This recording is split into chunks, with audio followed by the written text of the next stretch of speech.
Hello बच्चों and welcome to the wonderful world of economics. Yes बच्चों, जैसे कि हमने सर्विस सेक्टर स्टार्ट किया है टीवाई का बहुत ही इंटरेस्टिंग जर्नी। बच्चों आज हम इसका लास्ट पार्ट देख रहे हैं जो समटाइम्स शॉर्ट नोट के फॉर्म में आपसे पूछा जाता है, that is role of tourism industry in India या सिग्निफिकेंस या importance of tourism industry in India, जो बहुत ही ईजी है और मोस्टली जो हमने previous 2 parts with tourism industry से किया है कि recent trend in tourism industry क्या है या ग्रोथ ऑफ टूरिज्म इंडस्ट्री क्या है। बस इन्हीं में से ही सिलेक्टेड सम पॉइंट्स हैं जिनको हम ज्वाइन करके आज बना रहे हैं role and significance of tourism industry in India in a very easy way. As you know that simplicity is our main motto. ना बच्चों, जब हमने टूरिज्म सेक्टर देखा जो हमारे इंडियन इकोनॉमी का की ड्राइवर सेक्टर है, की ड्राइवर इसके लिए कहा क्योंकि इन सेक्टर्स यानी हेल्थ केयर इंडस्ट्री और टूरिज्म सेक्टर की वजह से हमारी इकोनॉमिक ग्रोथ और डेवलपमेंट में काफ़ी बूस्ट हुआ है, काफ़ी जो है इनक्रेडिबल ग्रोथ हुआ है। तो उस ग्रोथ और रीसेंट ट्रेंड को तो बच्चों हमने डिस्कस कर ही लिया, लेकिन आज हम इस टूरिज्म सेक्टर का इम्पॉर्टेंस या रोल या सिग्निफिकेंस देखेंगे कि ये रोल हमारे लिए इतना इम्पॉर्टेंट क्यों है, जिसके मैक्सिमम पॉइंट जैसे हमने कहा कि वी हैव ऑलरेडी डिस्कस। तो पहले हमें रोल जो है, सिग्निफिकेंस जो है वो कहाँ से दिखाई देता है, 1 बाय 1 पॉइंट बच्चों हम डिस्कस करते हैं। जैसे फर्स्ट वन, एम्प्लॉयमेंट। अब बच्चों हमने टूरिज्म सेक्टर्स में ऑलरेडी डिस्कस किया है कि ये सेक्टर जो है वो 2 इम्पॉर्टेंट कंसेप्ट से रिलेटेड है, क्योंकि टूरिज्म सेक्टर जो है वो हमारी इकोनॉमी में एक तो एम्प्लॉयमेंट को जनरेट करता है और सेकंड रेवेन्यू को जनरेट करता है। एम्प्लॉयमेंट भी डायरेक्ट और इनडायरेक्ट एम्प्लॉयमेंट जो है वो जनरेट करता है। जैसे हमने एग्जाम्पल भी देखा था कि अगर 2017 की बात करें बच्चों, तो उस समय हमारे इकोनॉमी में 41.6 मिलियन जॉब्स को प्रोवाइड किया था। और किस तरह से अगर हम लोग बात कहें, 2017 में direct employment was 26.1 million job. Okay, direct employment tourism industry में ने जो पूरा सर्वे किया, पूरा रिव्यू देखा, तो according to world travel and tourism council उन्होंने हमें फिगर दिया कि 2017 में कि इस टूरिज्म सेक्टर में हमारे 26.1 मिलियन जॉब्स डायरेक्टली प्रोवाइडेड हुए, लेकिन उसके साथ साथ इनडायरेक्टली हमने देखा कि बहुत सी एम्प्लॉयमेंट जनरेट हुई जो 15.6 मिलियन थी। तो देखो कितने लोगों को ज़्यादा एम्प्लॉयमेंट मिला। बिसाइड विथ दैट उन्होंने ये भी एक्सपेक्ट किया कि आने वाले समय में यानी 2028 तक हमारे इस टूरिज्म सेक्टर्स में 52.3 मिलियन जॉब्स जो हैं वो प्रोवाइडेड होंगे। यानी हमारी इकोनॉमी में ज़्यादा एम्प्लॉयमेंट देने का पोटेंशियल, कैपेसिटी, पावर एक टूरिज्म सेक्टर में है। जब एम्प्लॉयमेंट ज़्यादा हो रही है यानी हमारी इकोनॉमी की अनएम्प्लॉयमेंट और पॉवर्टी का प्रॉब्लम सॉल्व हो रहा है। और उसके साथ साथ जब एम्प्लॉयमेंट मिलता है यानी हमारी अर्निंग, हमारी रेवेन्यू बढ़ती है, और जब रेवेन्यू बढ़ती है तो परचेजिंग पावर पैरिटी भी बढ़ती है। जो हमने ऑलरेडी देखा कि हमारा इंडिया जो है वो परचेजिंग पावर पैरिटी लेवल पे 3rd रैंक पे है in the world after US and China. तो ये भी एक बेनिफिट मिलता है। सेकंड है इस टूरिज्म सेक्टर का जो हमें बेनिफिट मिलता है, जो एक सबसे बड़ा इम्पोर्टेंस दिखता है कि इस टूरिज्म सेक्टर की वजह से हमने देखा ओवरऑल हमारी इकोनॉमी में एम्प्लॉयमेंट लेवल बढ़ रहा है। अब एम्प्लॉयमेंट लेवल बढ़ रहा है यानी आपकी इकोनॉमी में अर्निंग कैपेसिटी बढ़ रही है, रेवेन्यू बढ़ रहा है, तो ओवरऑल परचेजिंग पावर बढ़ रहा है, जिसकी वजह से standard of living of the people will go on increasing, तो वो भी बढ़ रहा है। तो ये भी हमारा फ़ायदा हुआ ना बच्चों। तो due to direct and indirect employment purchasing power of people increase, वो बढ़ने लगा है। और लोग जो है वो ज़्यादातर घूमने फिरने पे खर्चा करते हैं। वीकेंड आता है, देखो जनरली आप देखो जब वीकेंड आया तो नियर बाय हिल स्टेशन पे हम घूमने चले गए। तो ये सब चीज़ें हम तब कर पाते हैं जब हमारे पास जॉब ज़्यादा है। तो लोगों का जो अर्निंग कैपेसिटी है वो बड़ा है, इसके लिए people spend more which improve the standard of living of the people. तो ये भी बेनिफिट किसकी वजह से है बच्चों? टूरिज्म इंडस्ट्री की वजह से। थर्ड है रेवेन्यू टू द गवर्नमेंट। अब ये भी फ़ायदा हमारे गवर्नमेंट को मिल रहा है बिकॉज ऑफ टूरिज्म इंडस्ट्री, क्योंकि फॉरेन से जो टूरिस्ट आते हैं, ये जो डोमेस्टिक टूरिस्ट रहते हैं, इस टूरिज्म इंडस्ट्री से चाहे फॉरेनर्स हों चाहे डोमेस्टिक टूरिज्म हो, जहाँ पर भी घूमने जाएंगे वो बहुत से एक्टिविटीज़ पे खर्चा करते हैं, जैसे फूड पे खर्चा करना, शॉपिंग पे खर्चा करना, अकोमोडेशन यानी होटल में जहाँ वो रहते हैं वहाँ पे खर्चा करना, ट्रांसपोर्टेशन पे खर्चा करना। अब आप बताओ, इन सब पे जब वो खर्चा करेंगे तो गवर्नमेंट का तो जीएसटी बहुत कलेक्ट होता है, क्योंकि इन सब में जीएसटी का एक बहुत बड़ा अमाउंट होता है। तो हमारी गवर्नमेंट का रेवेन्यू जो है वो बढ़ने लगता है, यानी हमारी गवर्नमेंट को रेवेन्यू अर्न करने का मौका मिलता है बिकॉज ऑफ टूरिज्म इंडस्ट्री। तो government gets more revenue by the way of taxes. उनको तो टैक्सेस से बहुत जो है वो पैसा मिलता है। द इंटरनेशनल टूरिस्ट हो या डोमेस्टिक टूरिज्म हो, दोनों जब आते हैं दे will spend good amount of money on food हो, ऑन क्लोथिंग हो या अकोमोडेशन हो या लॉन्ड्री हो या रिक्रिएशन पार्क्स हो, इन सब पे बहुत खर्चा करते हैं। इन सब पे खर्चा करेंगे तो all these services they are taxed in the form of GST, और ये पूरा GST will become the income and revenue of the government. तो इस टूरिज्म सेक्टर की वजह से हमारे गवर्नमेंट का रेवेन्यू भी बढ़ने लगता है। तो ये भी हुआ ना फ़ायदा। तो हमारी गवर्नमेंट को बहुत अच्छा बेनिफिट मिलता है in the form of a good amount of GST collected through the various expenditure incurred by domestic tourist या foreign के tourist। next होता है foreign exchange। अब जब foreign आपके tourist arrivals यानी FTAs जब हमारे इकोनॉमी में आते हैं, तो हमने क्या देखा बच्चों, on an average हर साल 10 मिलियन पीपल जो हैं वो हमारी इकोनॉमी में फॉर टूरिज़्म के लिए आते हैं, और वो टूरिज़्म बहुत पर्पसेस के लिए होती है। जैसे हमने मेडिकल टूरिज़्म देखा, हमने इको टूरिज़्म देखा, हेरिटेज टूरिज़्म देखा, विलेज टूरिज़्म देखा, एडवेंचर टूरिज़्म देखा, वाइल्ड लाइफ टूरिज़्म देखा, स्लम टूरिज़्म देखा। एनी पर्पस, किसी भी पर्पस के लिए अगर फॉरेन टूरिस्ट अराइवल्स होता है तो they will spend a good amount of foreign currency in our India. तो जब वो पैसा खर्चा करते हैं, फॉरेन करेंसी हमारी इकोनॉमी में आती है, तो फॉरेन एक्सचेंज हमारी इकोनॉमी में ज़्यादा कलेक्ट होती है, जिसका एग्जांपल हमने पहले भी किया है कि 2016 में हमने देखा हमारी इकोनॉमी में फॉरेन करेंसी कितना मिला बच्चों, 22.9 बिलियन यूएस के डॉलर्स। 2017 में 27.7 बिलियन यूएस के डॉलर्स, और 2019 में हमारी इंडियन इकोनॉमी ने अर्न किया 29 बिलियन यूएस के डॉलर्स। तो देखो एवरी ईयर हमारी इकोनॉमी ज़्यादा जो है अमाउंट ऑफ फॉरेन करेंसी जो है वो अर्न कर रही है। तो ये भी बेनिफिट है because of tourism industry. Next है फॉरेन डायरेक्ट इन्वेस्टमेंट।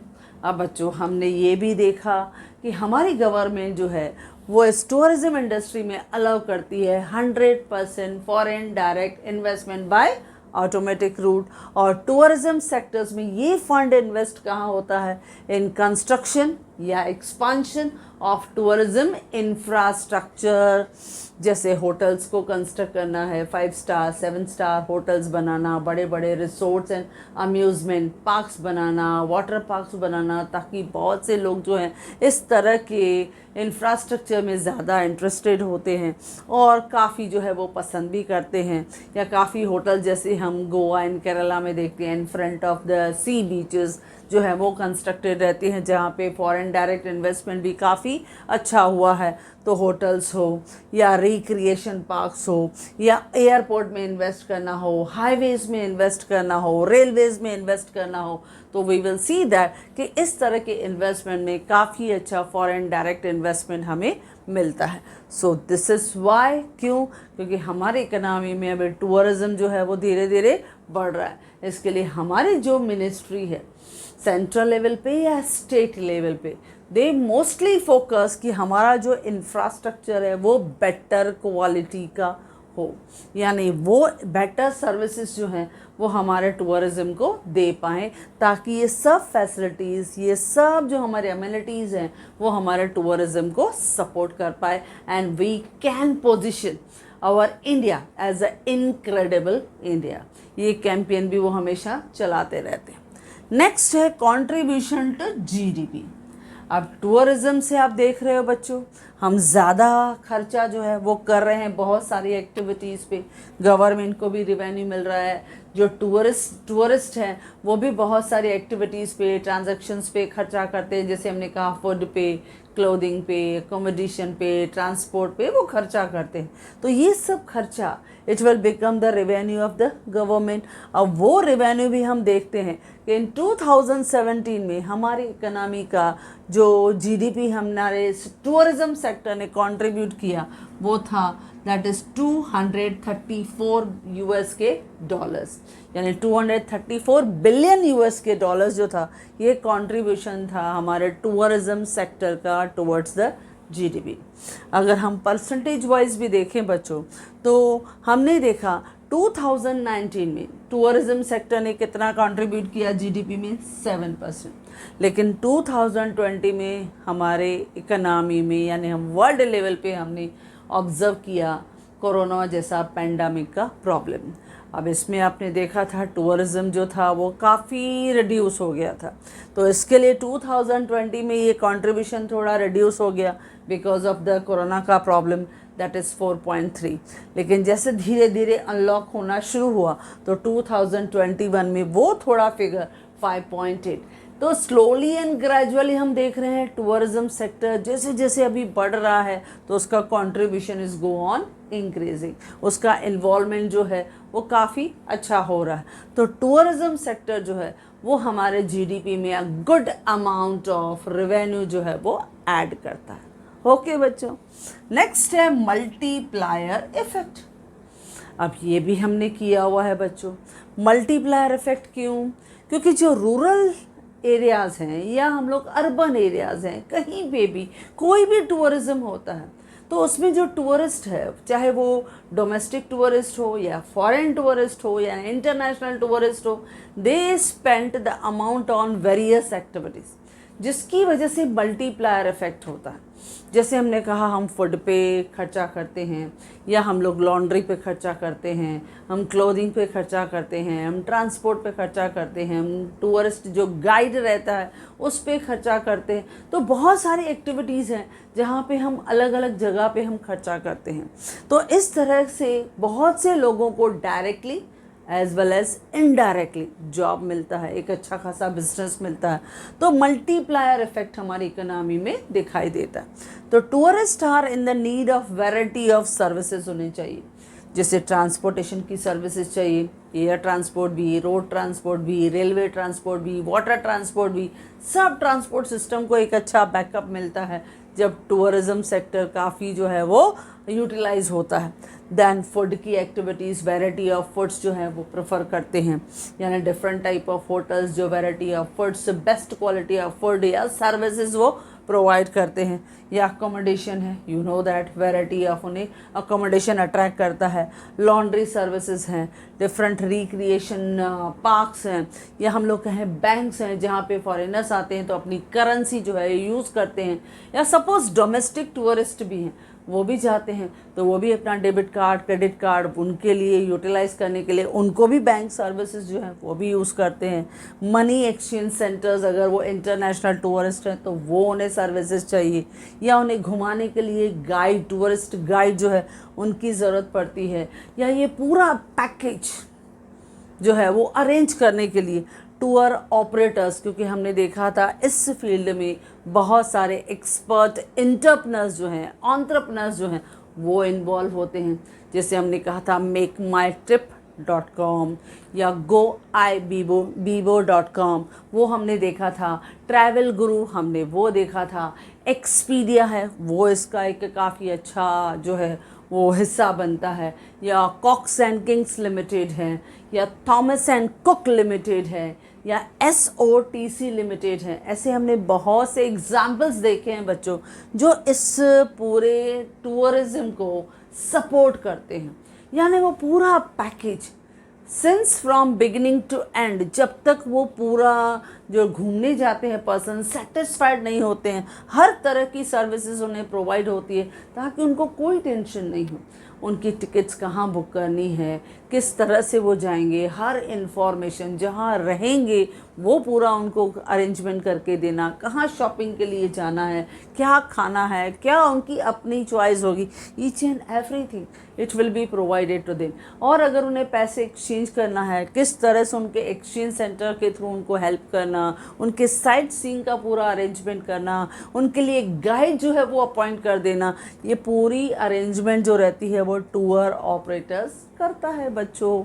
तो इस तरह से मल्टीप्लायर, क्योंकि जो घूमने आता है इन सब ट्रांजैक्शंस पे खर्चा करता है, और जब खर्चा करता है तो एवरीवेयर हर एक को बिजनेस मिला, तो मल्टीप्लायर इफेक्ट हुआ, यानी हमारी इकोनॉमी में हर एक लेवल पे हर एक को बिजनेस मिला। नेक्स्ट है रूरल डेवलपमेंट। इस टूरिज्म इंडस्ट्री की वजह से हमारी इकोनॉमी में रूरल डेवलपमेंट बच्चों वो भी हमें दिखाई देता है, क्योंकि जब हम देखते हैं अपनी इकोनॉमी में टूरिज़्म को एक अच्छा सपोर्ट मिलता है, और उसमें भी हम देखते हैं बहुत सी एरियाज़ जिसमें हम देखते हैं बहुत से फॉरेन ट्रैवल जो टूरिस्ट ट्रैवलिंग के लिए आते हैं, या डोमेस्टिक टूरिज़्म है वो इको टूरिज़्म को काफ़ी सपोर्ट करते हैं, या एडवेंचर टूरिज़्म को काफ़ी सपोर्ट करते हैं। तो ऐसे केसेस में वो क्या करते हैं, बहुत सी रूरल एरियाज़ के इंफ्रास्ट्रक्चर्स को वो डेवलप करते हैं, और बहुत से लोग ऐसी रूरल एरियाज़ के टूरिज़्म को पसंद भी करते हैं क्योंकि वहाँ का नेचर, वहाँ का ब्यूटी उन्हें पसंद आता है। जैसे बेस्ट एग्जांपल हमने देखा है कि केरला और गोवा, अब इन दो जगहों पे हमने देखा बहुत सी एरियाज़ को धीरे धीरे इंफ्रास्ट्रक्चर बढ़ता गया, बहुत से गांव को उन्होंने इतने अच्छे जॉब्स प्रोवाइड किए, इतना अच्छा बिजनेस और रिक्रिएशन पार्क्स वहाँ बनने लगे, बहुत सारी होटल्स वहाँ बनने लगी, तो धीरे धीरे वहाँ पे क्या होने लगा, बिजनेस बढ़ने लगा, क्योंकि वहाँ पे नेचुरल ब्यूटी तो ऑलरेडी अवेलेबल थी, सिर्फ उनको एक्सप्लोर और एक बेटर इंफ्रास्ट्रक्चर देने की ज़रूरत थी। तो ये तो दोनों हमारे सामने बहुत बेस्ट एग्जाम्पल है। और आज भी हम जब देखते हैं कि कभी भी सपोज लगता है कि हमें अगर टूरिज़्म के लिए जाना है, रिलैक्सेशन के लिए जाना है, तो Kerala and Goa these are the best places for us. तो इस तरह से रूरल डेवलपमेंट, तो village tourism give boost to the rural economy by providing employment, वहाँ के लोगों को रोज़गार मिल जाता है, and generating income to the villagers, जिसमें हमने एग्जाम्पल लिया है स्पेशली जैसे मैंने दिया Goa and Kerala. It get a big boost in terms of employment plus development due to tourism activities.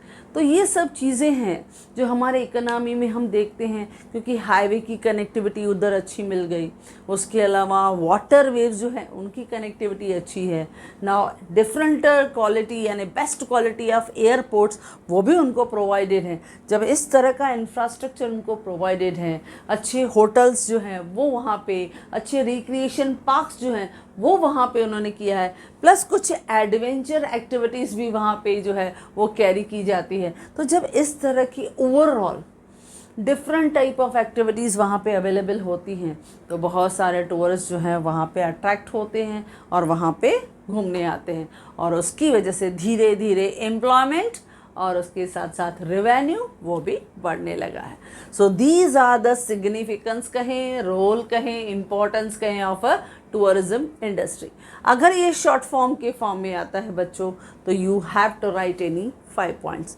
तो आउट ऑफ 8 पॉइंट्स जो हमने already recent trend in tourism industry या growth of tourism industry already किया था, उसी को ही थोड़ा पॉलिश किया, and you have to write any 5 points which is required to explain role of the tourism industry या significance of tourism industry. Okay बच्चों, था ना बहुत आसान।